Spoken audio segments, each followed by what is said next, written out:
di langit. Ayyuhum iqtadaitum ihtadaitum. Mana sahaja di kalangan mereka itu yang kamu contohi, nescaya kamu akan mendapat petunjuk. Ya? Sahabat ni semua kita boleh ambil contoh, qudwah kita, model kita, role model. Tepat ke role model? Kita lebih selesa sebut qudwah, ya, yang disebutkan oleh Allah Subhanahu wa taala di dalam Al-Quran tentang Nabi sallallahu alaihi wasallam. Itu qudwah kita. Laqad kana lakum fi Rasulillahi uswatun hasanah. Uswah ataupun qudwah makna yang sama, ya. Sesungguhnya pada diri Rasulullah sallallahu alaihi wasallam bagi kamu adalah contoh tauladan yang paling baik.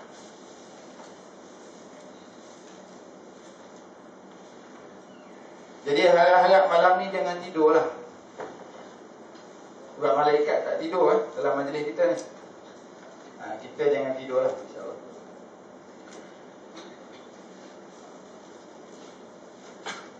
Ada rasa kekok sikit malam ni sebab kosong tengah. Boleh tak mari ke depan? Boleh, Dia afdalus sufuf lirijal awwaluha. Sebaik-baik saf bagi lelaki itu depan. Boleh, permintaan,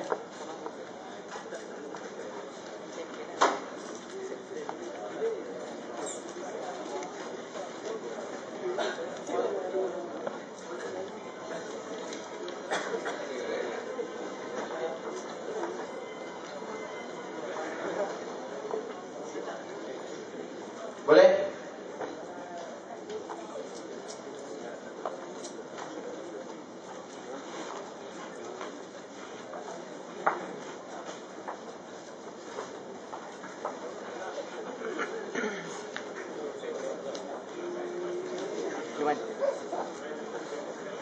Okey.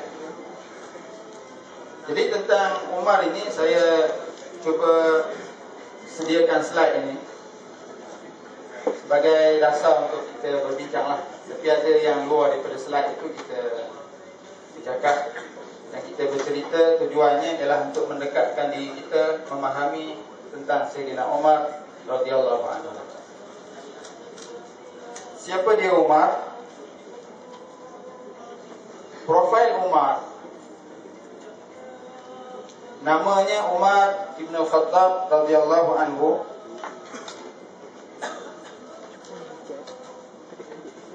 Okey ke nasi tu? Nak matikan nasi tu?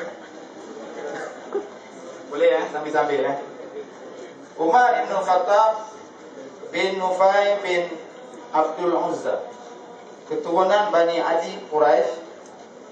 Tarikh lahir 584 Masihi, iaitu 13 tahun selepas kelahiran Rasulullah sallallahu alaihi wasallam. Berapa umur beza dengan Rasulullah sallallahu alaihi wasallam? Boleh kira sendiri. Tempat lahir Makkah Al-Mukarramah. Jawatan, pernah memegang jawatan sebagai khalifah yang kedua daripada Khulafa Ar-Rasyidin yang digelar sebagai Amirul Mukminin. Tarikh menjadi khalifah hari Selasa 20 Jamadil Akhir tahun 13 Hijrah bersamaan 23 Ogos 634 Masihi.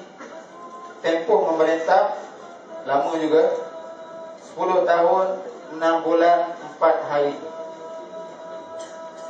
Tarikh wafat bulan Zulhijjah tahun 23 Hijrah ketika berusia 63 tahun. Sama umur dengan Nabi, lebih kurang. Sebab kewafatan dibunuh oleh seorang hamba Majusi berbangsa Parsi yang bernama Fairuz ataupun Abu Lu'lu'ah. Gelaran Al-Faruq, pemisah antara hak dengan batil, digelar oleh Rasulullah sallallahu alaihi wasallam. Ada peristiwa selepas itu, ada peristiwa bersempena itu, Sayyidina Umar ini semasa jahiliyahnya beliau diberi kepercayaan oleh kaum Quraisy untuk menentang dakwah Rasulullah sallallahu alaihi wasallam. Dia diberi kepercayaan oleh kaum Quraisy untuk menentang Rasulullah sallallahu alaihi wasallam dalam banyak peristiwa. Umar ni kalau kita sebut dengan bahasa Melayu kita samsik lah. Zaman jahiliah. Ada kelihatan sini. Samsik. Samsik ni buat bahasa baku kita Gedebek tak? Gedebek suka orang Kelantan. Gedebek. Tetapi sebagaimana yang disebut oleh pengurusi tadi, Umar ini dia disebut sebagai salah satu logam yang berharga di zaman jahiliah. Dia menjadi tontonan dan menjadi tokoh di zaman jahiliah, dan dia juga menjadi tokoh zaman Islam. An-nasu ma'adin, manusia ini seperti logam. Khiyaruhum fil jahiliyah, khiyaruhum fil Islam. Sebaik-baik mereka zaman jahiliah, mereka juga sebaik-baik di zaman Islam. Contohnya Umar ni. Banyak kisah tentang Umar ini yang boleh kita petik daripada peristiwa-peristiwa yang dicatatkan di dalam sejarah. Zaman jahiliah macam mana? Umar menjadi di antara penentang Rasulullah sallallahu alaihi wasallam, penentang kepada dakwah Rasulullah yang dibawa oleh Rasulullah sallallahu alaihi wasallam. Sampai ke satu tahap dia klimaknya membunuh, ingin membunuh, berniat untuk membunuh, malah berinteraksi untuk membunuh dan menghunus pedang untuk membunuh Rasulullah sallallahu alaihi wasallam. Ada 2-3 orang di Mekah ini yang gedebek. Boleh tak sebut? Satu, Umar Ibn Khattab.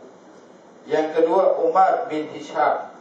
Umar bin Hisham ini ialah kita sebut Abu Jahal.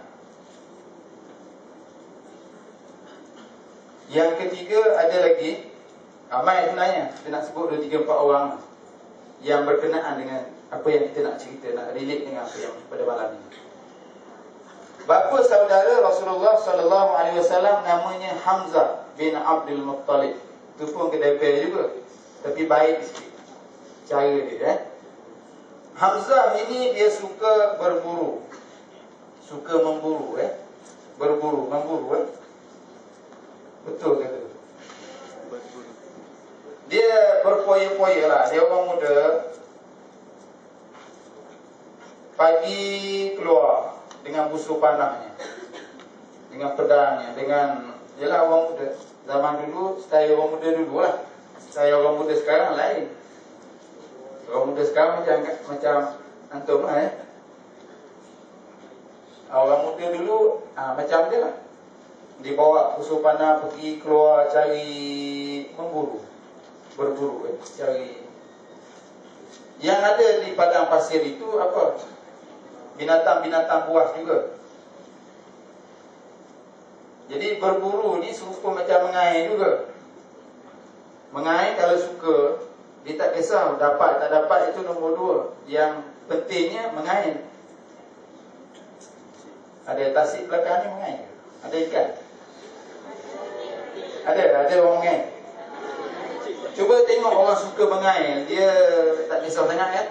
Pukul 2 pagi, pukul 3 pagi, dia duduk tenggek naik. Dapat? Tak penting. Suka. Itulah sebenarnya yang berlaku kepada Hamzah bin Abdul Muttalib. Saya cerita Hamzah ini sebab dia beza 3 hari saja. Hamzah masuk Islam 3 hari, kemudian Umar Ibn Khattab masuk Islam. Beza 3 hari je.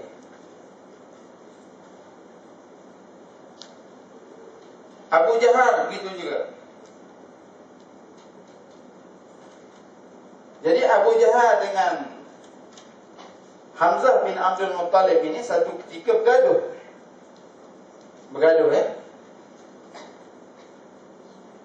sebab apa bergaduh? Sebab bila Hamzah balik daripada berburu, tiba-tiba hambanya bagi tahu, wahai tuan hamba, kalaulah tuan hamba tahu tadi bagaimana Abu Jahal biadabnya kepada Muhammad, kamu pun saya rasa marah juga. Itulah lebih kurang. Hamzah balik dalam keadaan panas, balik berburu, tak dapat apa-apa, dapat cerita pelik pula. Dalam masa yang sama, dia sebenarnya bersimpati dengan Muhammad sallallahu alaihi wasallam, dan dia memang dengar apa yang diungkapkan oleh Rasulullah sallallahu alaihi wasallam. Memang dalam hatinya tertarik dengan apa yang disampaikan oleh Muhammad sallallahu alaihi wasallam. Hamzah adalah salah seorang yang boleh membaca pada zaman jahiliah, termasuk Umar. Lebih kurang belasan, tak silap 15-14 orang saja di Mekah pada masa itu yang boleh menulis dengan baik dan membaca dengan baik. Bila dia dengar, dia kata celaka betul Abu Jahal ni. Dia pun cari Abu Jahal dalam keadaan busur panahnya masih belum diletakkan. Tak sempat letak lagi busur panah, dicari Abu Jahal. Bukan Abu Lahab, Abu Jahal. Jumpa Abu Jahal, dia kata, berani engkau wahai Abu Jahal. Dia hentak busur panah di kepala Abu Jahal. Jatuh Abu Jahal. Tapi kawan-kawan Abu Jahal, dia biasa orang Samsing ni, dia ada geng dia. Geng dia nak tolong. Tapi Abu Jahal kata tak apa, biar aku salah. Sebab apa? Dia tahu kalau Hamzah ni kalau dicapai, buruk padanya. Pada hari itu akan bergaduh besar lah gitu ya. Jadi cukuplah tu, aku salah. Hari itu Hamzah masuk Islam. Hari apa tu? 3 hari sebelum berimannya ataupun masuknya Islam Umar bin Khattab radhiyallahu anhu. Peristiwa Umar masuk Islam ini juga cerita yang cukup indah dan menarik. Pernah dengar? Mesti dah baca ni. Rasulullah pernah berdoa kepada Allah Ta'ala, Allahumma ansuril Islam bi ahadi umarain. Ya Allah, ya Tuhanku, berilah kemenangan kepada Islam ini dengan salah satu daripada Umar ini masuk Islam. Allah Ta'ala Maha mengetahui doa Nabi sallallahu alaihi wasallam itu Allah Ta'ala makbulkan dengan Umar Ibn Khattab masuk Islam. Memang dalam hati Nabi, dia lebih berkenan dari antara dua Umar ini. Umar Ibn Khattab itu Nabi lebih rasa cenderung hati. Apa dalilnya? Umar Ibn Khattab ni dia biasa mencuri-curi dengar. Nabi sembahyang, dia duduk belakang dengar. Nabi tahu. Di antara keistimewaan Nabi SAW, dia nampak belakang. Sebagaimana dia nampak kat depan, dia nampak kat belakang. Itu keistimewaan yang ada kepada Rasulullah SAW, tidak dimiliki oleh orang lain. Tapi tak tahu lah, kalau ada malam ni ada orang boleh tengok ke belakang. Kita kena toleh ke belakang pun nampak kan.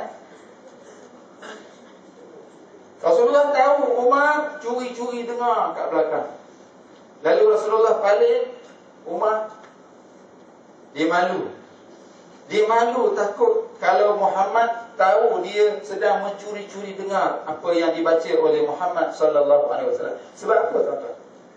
Tuan-tuan, Ini sebab selalu ceramah pada orang-orang tua.